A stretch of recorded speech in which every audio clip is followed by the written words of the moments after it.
Con el hebreo hay algunas cuestiones interesantes para charlar, y una de ellas tiene que ver con el lugar precisamente que se le ha dado en las escrituras, en la transmisión de las escrituras, perdón.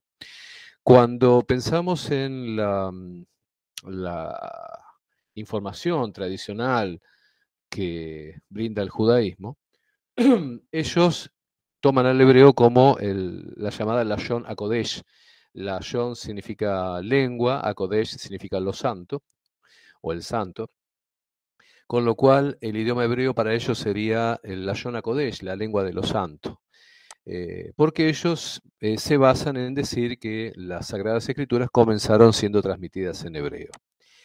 La cuestión es que esto es y no es cierto. Es innegable que la primera versión de las Escrituras surge en idioma hebreo. Pero también es importante decir que el idioma hebreo ha tenido grandes modificaciones. Ha sufrido lo que normalmente se puede mencionar como una evolución en el idioma. El propio hebreo bíblico, el llamado hebreo bíblico en el cual fue escrito o que nos llega, por ejemplo, la Torá, es diferente al idioma hebreo que hablaban las 12 tribus cuando salen de de Egipto.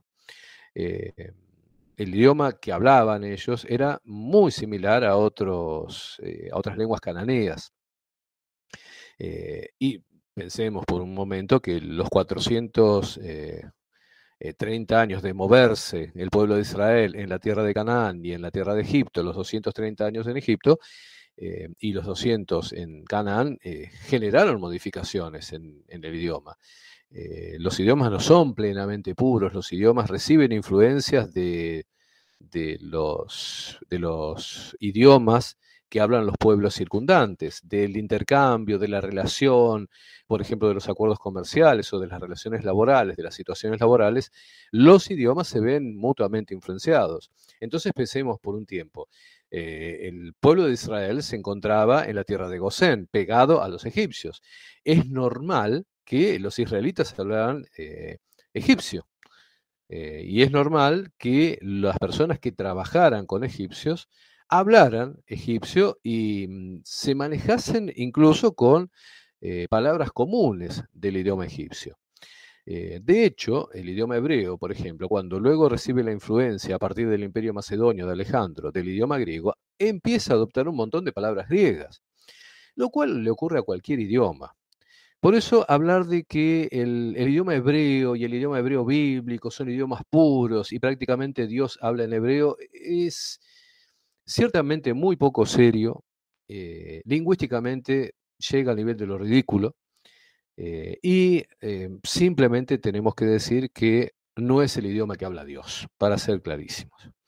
O sea, si tenemos que pensar que Dios habla en un idioma, afirmar que Dios habla en hebreo, como afirman los judíos mesiánicos, es menos que ridículo y no tiene ninguna fundamentación. O sea, es algo que directamente no puede discutirse porque no tiene ninguna fundamentación. Es como decir que el presidente de Uruguay habla en guaraní. No tiene nada en qué apoyarse eso. Sí está claro que el Padre escogió un pueblo en su plan perfecto. Este pueblo fue el pueblo conformado por las 12 tribus, descendientes de Abraham, de Isaac y de Jacob, acaudillados por Moisés y luego por Josué, y que este pueblo hablaba una lengua propia de las llamadas lenguas semíticas. Entonces vamos a internarnos un poquito en qué es el idioma hebreo. Bueno, yo ya he explicado en los audios anteriores, en las reuniones anteriores, que los idiomas pueden ser agrupados en las llamadas familias de lenguas. Así, por ejemplo, hay una familia de lenguas indoeuropeas que luego va a dar origen a través del latín y a través de la incorporación del griego, las llamadas lenguas romances, como por ejemplo el castellano, el aragonés, el valenciano, el galaico portugués, el rumano, el italiano que tiene también cosas del etrusco. Bueno, todo eso conforma una familia de idiomas, de lenguas. De igual modo, los pueblos semíticos conforman una familia de las llamadas lenguas semíticas, y estas a su vez tienen como unas agrupaciones menores, como subgrupos, dentro de lo que serían las lenguas semíticas, y dentro de los subgrupos existe un subgrupo que se le llama cananeo. Así como, por ejemplo, una lengua semítica es el árabe, pero no pertenece al subgrupo cananeo. El arameo, por ejemplo, es una lengua semítica, pero no pertenece al subgrupo cananeo. ¿Sí? ¿Se entiende? Dentro de lo que son las lenguas semíticas, de los descendientes de Sem, hay subgrupos, ¿sí? Como grupos menores. Uno de ellos es el llamado subgrupo cananeo, dentro del cual está el idioma hebreo, el idioma que hablaban los fenicios, el idioma de los moabitas y el idioma de los amonitas, de los cuales nos quedan vestigios, recuerdos, pero no son lenguas habladas en la actualidad. El fenicio tampoco, eso es cierto, pero sí, obviamente sabemos que nos queda el idioma hebreo. Y dentro de las lenguas semíticas también tenemos, pero dentro de otro subgrupo, por ejemplo, el idioma árabe o al arameo, que también es una lengua semítica, pero no pertenece al subgrupo cananeo. ¿Qué estoy queriendo mostrar con esto? Que realmente el hebreo es un idioma muy importante, un idioma muy bello, muy fácil de entender, pero es un idioma más. Con lo cual no corresponde tomar como sagrado, ¿sí? al propio idioma, como lo ha hecho parte del judaísmo, no todo el judaísmo, esto tenemos que ser claritos, parte del judaísmo, y desgraciadamente el judaísmo mesiánico ha tomado eso como si fuese una verdad absoluta. Bueno, de hecho, como yo decía recién, el idioma hebreo ha tenido una evolución, y el idioma hebreo se puede hablar de que tuvo al menos 3 o 4 periodos históricos. Por ejemplo, hay un hebreo muy antiguo, que es el que se daría entre el siglo X al siglo VI antes de Cristo.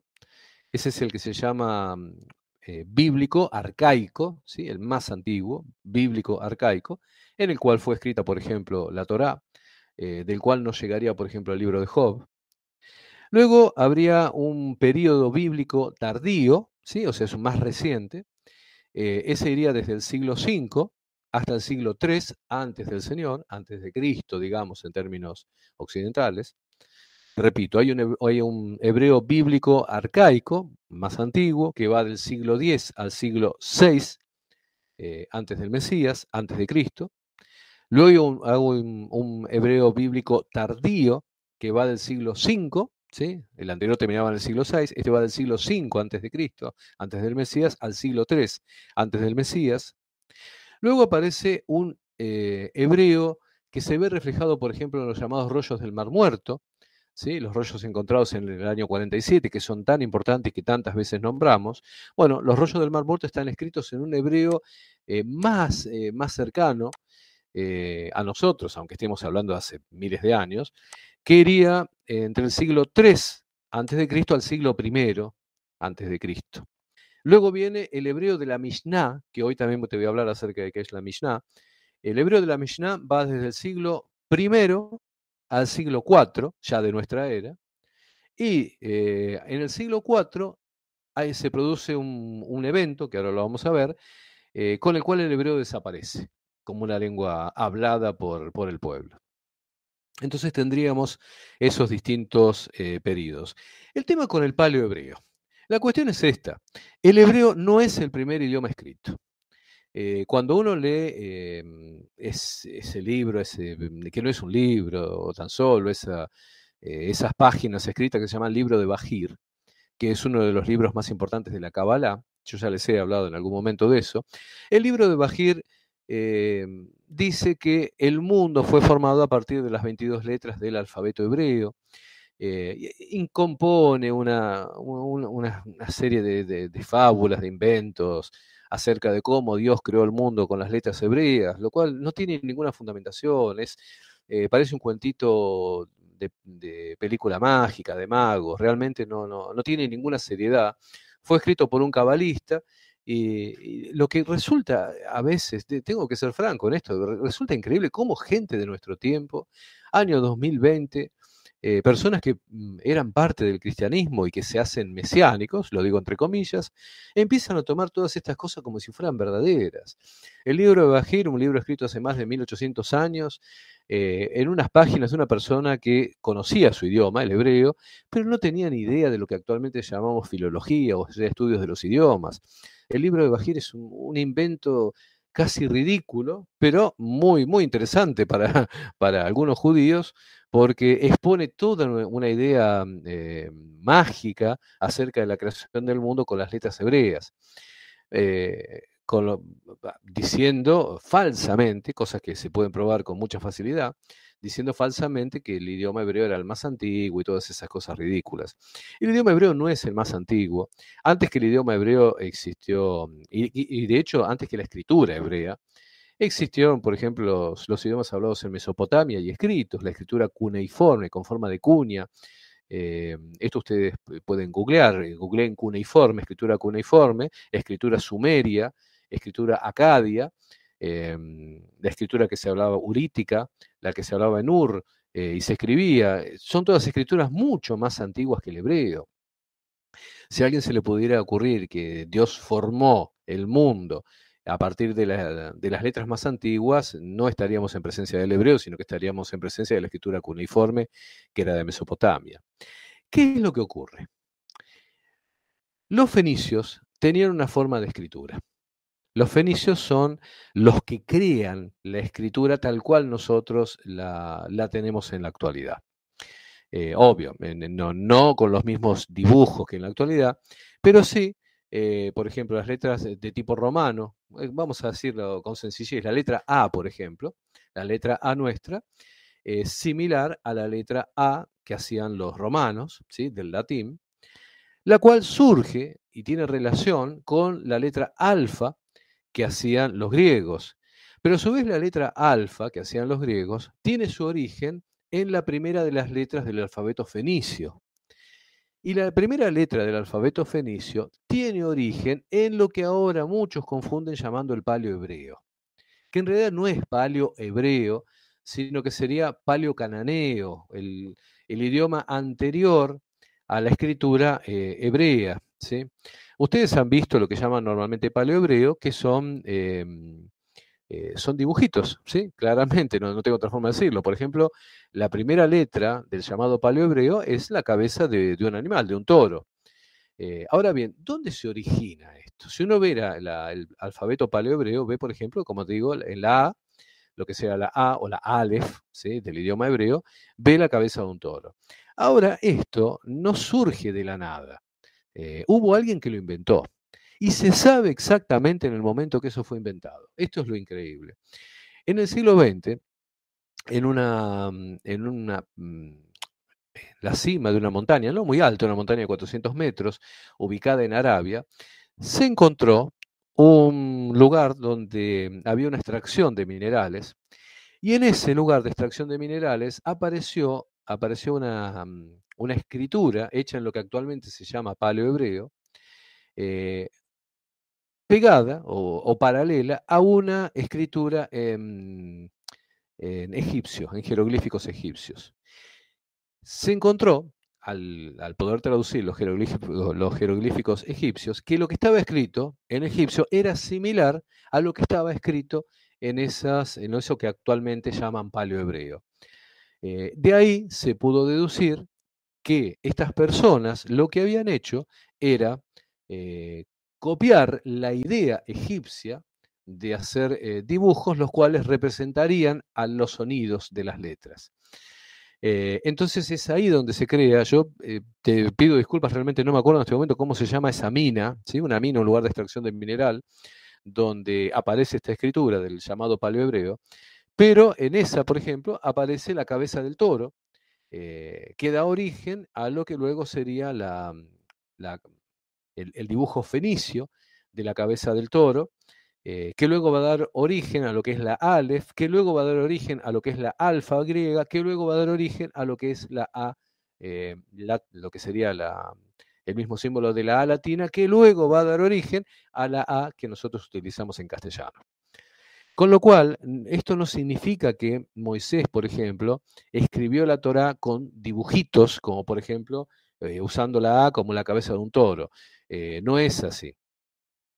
Lo que hicieron fue en aquel momento, en esa mina, lo que hicieron fue copiar los jeroglíficos egipcios y adaptarlos a lo que era el lenguaje cananeo. Por ejemplo, la primera de las letras, que no es solamente hebrea, ¿sí? La primera de las letras cananeas, digamos, que es la Aleph, que es la cabeza de un toro, eh, que se correspondería con la A nuestra, le sigue la Bet.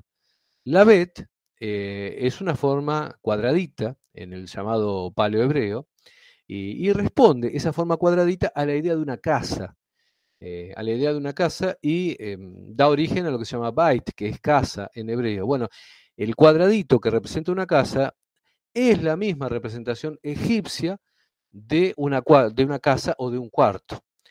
Espero ser claro con lo que estoy diciendo. Por ahí si tuviera algunos gráficos para mostrarlo, pero bueno, después lo hago en todo caso y lo muestro. Em, la idea que se transmite a través de estos dibujos del llamado paleohebreo es tomar los dibujos egipcios básicos con los cuales después se componen las letras en hebreo. Pero no existió una Torá escrita en paleohebreo, ni mucho menos, no, para nada, eso no tiene ningún fundamento, es menos que ridículo. Obviamente, cuando uno ve, por ejemplo, en el llamado paleohebreo, por ejemplo, la cuestión de la mano, la cuestión del clavo, ¿sí? Sabemos que Yod Het Vav Hei está representado con el clavo que perfora la mano, ¿sí? Eso ustedes lo saben, lo han visto. Y obviamente que es así, porque originalmente las letras responden, antes de tener la forma abstracta actual, como por ejemplo la letra A surge de una forma previa que estaba relacionada con un dibujo de algo que la representaba. Por ejemplo, lo que dije de la cabeza de buey. La cabeza de buey es lo que actualmente representa la letra A. La letra A, imaginemos la letra A que llamamos de imprenta normalmente, ¿sí? Esa letra A que está hecha por tres trazos.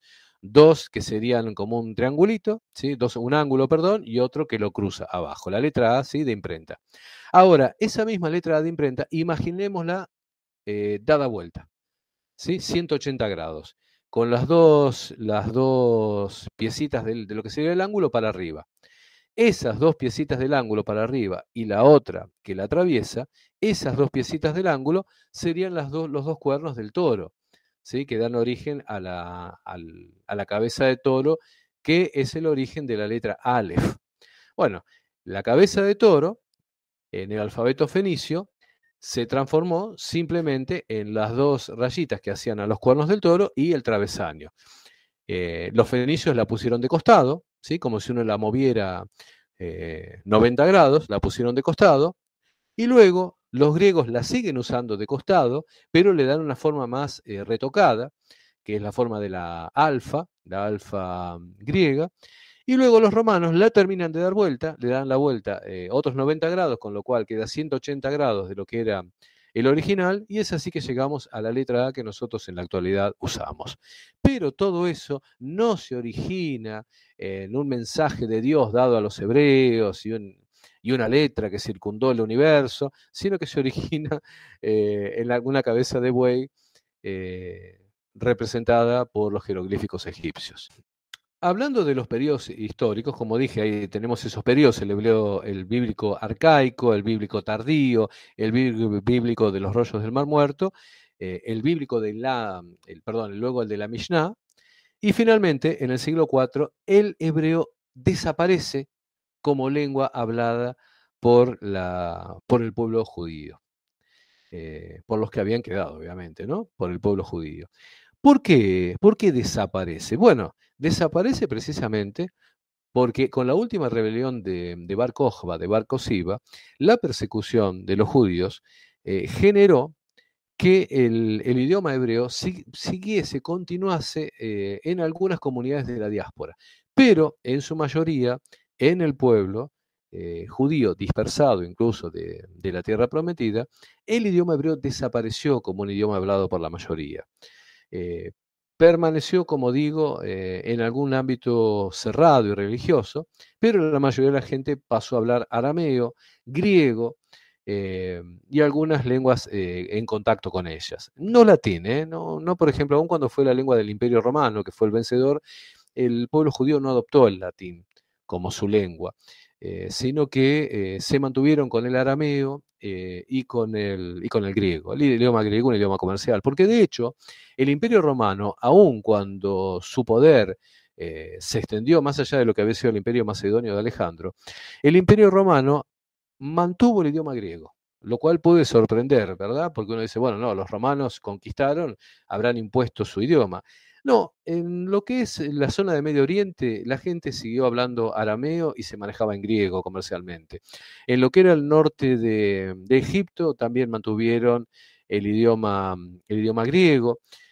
A nivel religioso, después le siguió lo que se llama el copto. El idioma copto es el idioma egipcio, pero escrito con letras griegas. ¿Sí? Sabemos que en tiempo de los faraones, los egipcios hablaban egipcio y escribían con esas especies de ideograma, perdón, de ideograma, no, de jeroglíficos, ¿sí? Todos los conocemos, lo que es la escritura egipcia. Bueno, esa escritura egipcia fue abandonada por los egipcios y los cristianos de Egipto adoptaron la escritura griega, pero hablando en egipcio, que es lo que se llama copto, ¿sí? C-O-P-T-O. Y como les digo, tampoco utilizaron el latín, tampoco adoptaron el latín. Entonces, ¿dónde siguió el hebreo? Bueno, como les digo, en la diáspora, o sea, en la dispersión, el idioma hebreo se siguió utilizando a un nivel litúrgico, exclusivamente a nivel religioso. Y ocurrió algo interesante porque de acuerdo a dónde se había ubicado el pueblo, las comunidades, las colectividades judías, de acuerdo a cómo se habían ubicado, la relación del idioma hebreo con los idiomas locales dio origen a dos grandes grupos de idiomas, dos grandes grupos, perdón, dentro del idioma hebreo. Aquellos que se encontraban en el centro y este de Europa, dio origen al llamado Yiddish, ¿sí? Las comunidades judías, repito, que se encontraban al centro y este europeo. Cuando digo centro y este europeo me estoy refiriendo a parte de Alemania, a Polonia, a parte de Rusia, de Bielorrusia, toda esa zona. En esa zona se fue desarrollando el llamado Yiddish. Por otro lado, en lo que era la península ibérica, que tenía una gran concentración de judíos, cuando digo península ibérica me refiero obviamente a España, Portugal, y alguna zona de influencia, ahí el idioma hebreo se mezcló con el castellano y formó lo que se llama el judío español o ladino, que es muy similar al idioma castellano, es más, casualmente, es más parecido a lo que hablamos acá en el Río de la Plata que a lo que se habla en España. De hecho, uno escucha ladino, hay una radio, por ejemplo, en ladino en Israel, no me acuerdo en qué momento, qué horario transmite, pero hay una radio que transmite en ladino, que sería judío español, y sin embargo, el ladino es más entendible por nosotros en el Río de la Plata que por ahí por los españoles, porque tiene algunas acentuaciones similares a las nuestras. Bueno, eh, el idioma hebreo entonces sobrevivió de esa forma a nivel litúrgico y mezclado con otras lenguas en el yiddish y en el ladino. ¿Qué ocurre? Nosotros sabemos bien de las distintas persecuciones que hubo a los judíos a lo largo de mucho tiempo y la falta de un territorio propio. Bueno, bien se sabe lo que ocurrió en la Segunda Guerra Mundial, pero además de la Segunda Guerra Mundial y de la Shoah, que casualmente hoy se conmemora, ¿sí? Hoy estamos a 27 de enero. El 27 de enero fue la liberación del campo de concentración de Auschwitz-Birkenau, y eso dio origen a la llamada conmemoración del Holocausto, que es el día de la Shoah. Eso casualmente es hoy. Y más allá de lo que ocurrió en la Segunda Guerra Mundial, sabemos que tanto en Europa del Este como en lo que fue la península ibérica, la persecución de los judíos fue a lo largo de los siglos. En el siglo XIX, un grupo de judíos empezaron a tratar de unir étnicamente al pueblo judío y se da la discusión de tener un territorio propio. Ese movimiento de judíos es el llamado sionismo. Una de las cosas que encontró el sionismo, una de las necesidades, era de recuperar culturalmente al pueblo judío y como base cultural, lo que más une a cualquier pueblo obviamente es el idioma. Como alguien dijo una vez, la primera arma que se utiliza en una guerra es el idioma. Y es cierto, porque es lo que da coherencia. Si lo pensamos, por eso es tan destructivo y tan ridículo también lo que han querido hacer con el llamado lenguaje inclusivo, tratando de cambiar el final de ciertas palabras, ¿verdad? Lo que han tratado de hacer en algunos países de América. Eso es un veneno que va en contra de la integración, porque no hay como la integración idiomática tan importante que hace que todos, por ejemplo, en América, entendamos que hay algo que se llama diputado y algo que se llama diputada y no diputade, ¿verdad? Imaginemos cuando alguien, un extranjero, tiene que aprender el idioma castellano, tiene que aprender algo que se hable en toda América y en España y en Filipinas y hasta incluso en Guinea Ecuatorial, en un país de África. Si en una pequeña región donde se habla castellano, un grupo de inadaptados trata de cambiar porque se le ocurre parte de ese idioma, eso atenta precisamente contra la unidad idiomática. Por eso en esto son tan importantes las academias de los idiomas, como por ejemplo la Real Academia Española, que es la que une a todo lo que es el idioma castellano y dice, bueno, esto es el idioma castellano. Aunque haya gente de izquierda que esté en contra de eso, es algo muy útil porque da coherencia, da unidad y da un sistema en el cual millones y millones de personas nos podemos entender. Bueno, esto lo saben las personas intelectuales que se manejen en cualquier idioma. Y lo también ha ocurrido precisamente con los judíos. El movimiento sionista, una de las cosas importantes que hace es formar el Comité de Lengua Hebreo en el siglo XIX, y este Comité de Lengua Hebreo luego dio lugar a la llamada Academia de Lengua Hebrea, la cual actualmente existe en Israel. Bueno, el movimiento sionista busca recuperar el idioma hebreo, lo hace, conforma un idioma hebreo moderno, que tiene diferencias con el hebreo bíblico. Por eso cuando alguien aprende hebreo, por ejemplo, aprende, bueno, como me tocó a mí, aprender en el instituto, en el shule, por ejemplo, o aprender en la AMIA, ¿sí? Yo aprendí ahí también, yo aprendí en el colegio hebreo y aprendí en la AMIA. Cuando uno aprende un hebreo moderno, un hebreo que tiene diferencias con el hebreo bíblico. Por ejemplo, uno aprende los meses conforme a lo que son los meses actuales del mundo. O, por ejemplo, la diferencia, ¿no? En el hebreo bíblico, uno tiene palabras que son tomadas de las lenguas babilonias, como por ejemplo los meses de Tamuz, Sivan, ¿sí? Elul, son todos meses que no tienen un origen hebreo. En hebreo lo único que tenemos es el Aviv, después el resto de los meses tienen número. Bueno, pero en el hebreo moderno, que no lo voy a decir ahora porque no viene al caso, en el hebreo moderno los meses tienen un nombre similar a los meses que actualmente utiliza todo el mundo. Y es lo mismo que ocurre en todos los idiomas, ¿no? En castellano decimos enero, en portugués decimos janeiro, en inglés January. O sea, a eso está adaptado todo el mundo. Bueno, el hebreo moderno también se adapta a eso y genera un idioma hebreo diferente a lo que sería el hebreo bíblico. Pero eh, totalmente entendible. Porque una de las cosas que logra esta gente, la Academia de la Lengua Hebrea, es lograr un idioma muy sencillo.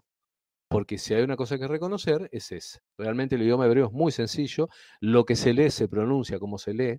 No así, por ejemplo, ustedes lo saben bien, el idioma inglés, ¿verdad? Uno a veces en dos palabras tiene tres pronunciaciones distintas de una letra. Bueno, con el idioma hebreo no ocurre eso, el idioma hebreo es muy sencillo y cuando uno lee a Merkabah, es a Merkabah y no tiene otra forma, no se puede leer de otra forma. Lo lea un estadounidense, lo lea un francés, lo lea un ruso, lo lea un argentino o un africano, va a leer a Merkabah. A Merkabah significa de la carroza, por ejemplo. No lo va a pronunciar de otra forma. Bueno, esa ha sido la realidad del idioma hebreo, en la cual llegamos en la actualidad a tener un hebreo moderno, adaptado a las necesidades actuales de los idiomas e incluso un idioma que se nutre de palabras actuales, las cuales jamás encontraríamos en la Biblia. Por ejemplo, donde uno va, si uno quiere encender algo para ver películas, enciende la televisia. Si uno quiere tomar un café, va a la cafetería. Si uno quiere ir a estudiar, va a la universidad. Y si uno quiere escuchar un instrumento, escucha música. Ustedes me entienden, ¿verdad?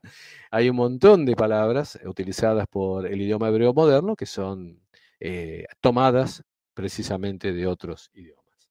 Bueno, en este nivel creo que el idioma hebreo no da para más, ¿sí? Realmente no da para más hablar de esto. Podemos hablar de algunas características técnicas que tiene el hebreo, algunas cuestiones lingüísticas. Incluso, bueno, el hebreo está compuesto por una cantidad de letras, 22 tenemos en este caso. No tiene vocales. El idioma hebreo no tiene y no necesita realmente de vocales. Les voy a explicar esto. Las vocales han sido en el idioma hebreo agregadas con posterioridad. Se han agregado a partir de una serie de puntitos que se llaman nikud, unos puntitos que indican cuando se estaría en presencia de lo que diríamos una A, una E, una I, puntitos que se colocan debajo de las letras o que se colocan en algún caso arriba, cuando es por ejemplo una o al costado de la letra cuando sería una letra U.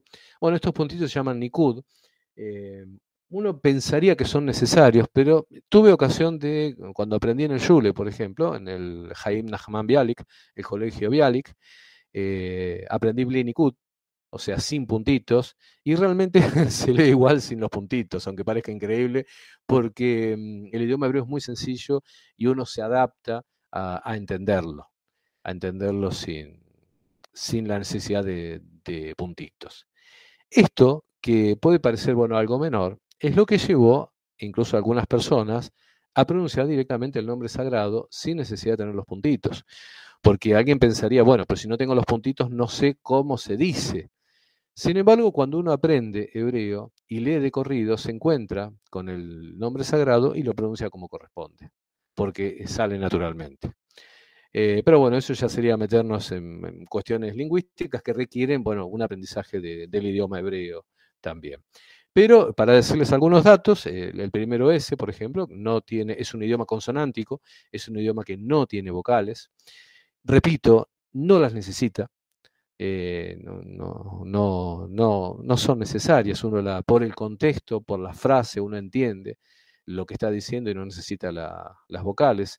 Sabe que si algo termina con lo que llamaremos una T y tiene previamente una Bab, sabe que ahí iría un puntito y eso se transformó en una OT. O sea, es algo muy sencillo de ver.